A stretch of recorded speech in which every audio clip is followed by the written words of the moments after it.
Перемішкайте. विराज बैठ कर प्रसन्न हो। जी अब ठीक। हाँ, नहीं, ठीक ही रहना चाहिए। हम आपको अपने प्रभु का विधान बताते हैं थोड़ा सा। जब प्रभु किसी पर कृपा करते हैं, ये वैभव मिलना कृपा नहीं है, ये पुण्य है। पुण्य से एक घोर पापी को भी बहुत, देखो, पाप करके भी उनका कोई पुण्य है जिससे वो सुकृत पूर्व के सुकृतवश चल रहे हैं, नया पाप है। ये वैभव बढ़ना या यश बढ़ना, ये भगवान की कृपा नहीं मानी जाती।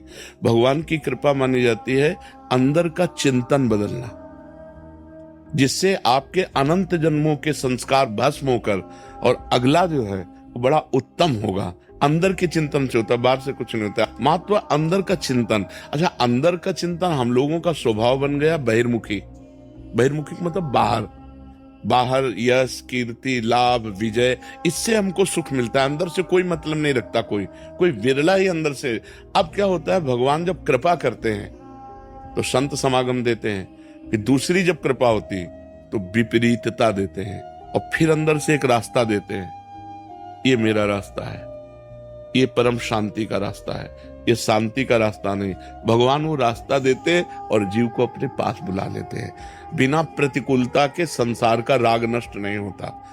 किसी को भी वैराग्य होता है तो संसार की प्रतिकूलता देखकर वैराग्य होता है। सब कुछ हमारे अनुकूल है तो हम आनंदित होकर उसका भोग करते हैं। जब हमारे ऊपर प्रतिकूलता आती है तब ठेस पहुंचती है कि इतना झूठा संसार, तो अंदर से भगवान रास्ता देते हैं, ये सही है।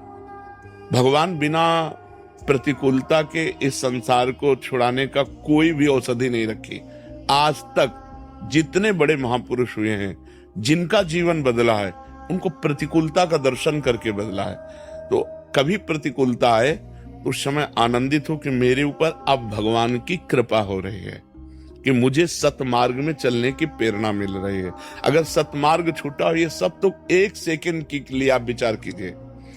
अब अपना सुधार कर लो, अपने जीवन को सत्य में ले आओ, तो अगला जो होगा वो बहुत जोर का होगा। चाहे जन्म हो श्रीवान, कुलवान, धनवान, वैभव संपन्न ऐसे, और भक्ति की अनुकूलता,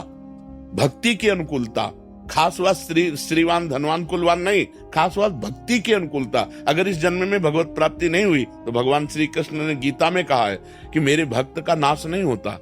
मैं कुलवान, धनवान, श्रीवानों के कुल में जन्म देता हूं और फिर पुनः भक्ति का माहौल देता हूं।